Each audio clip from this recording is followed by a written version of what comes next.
म बालेन्द्र शाह नेपालको सार्वभौम सत्ता र राजकीय सत्ता नेपालको सार्वभौम सत्ता र राजकीय सत्ता नेपाली जनतामा निहित रहेको नेपाली जनतामा निहित रहेको नेपालको संविधान प्रति पूर्ण वफादार रही सत्यनिष्ठापूर्वक प्रतिज्ञा गर्दै ईश्वर देश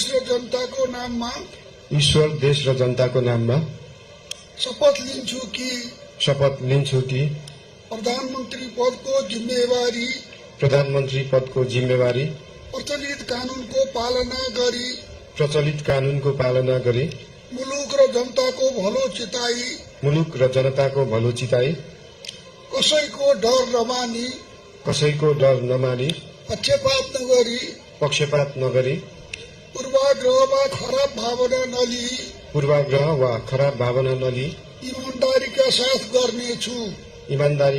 गर्नेछु र आफ्नो कर्तव्य पालनको सिलसिलामा आफूलाई जानकारीमा आएको कुरा म पदमा बहाल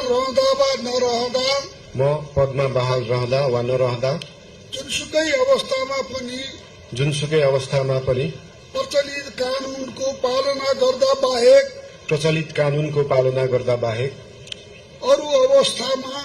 अरू अवस्थामा कुनै किसिमबाट पनि प्रकट वा संकेत गर्ने छैन। धन्यवाद। यसपछि नवनियुक्त सम्माननीय प्रधानमन्त्रीज्यूलाई आफ्नो आसनमा रही शपथ पत्रमा हस्ताक्षर गरिदिनु हुन अनुरोध गर्दछु।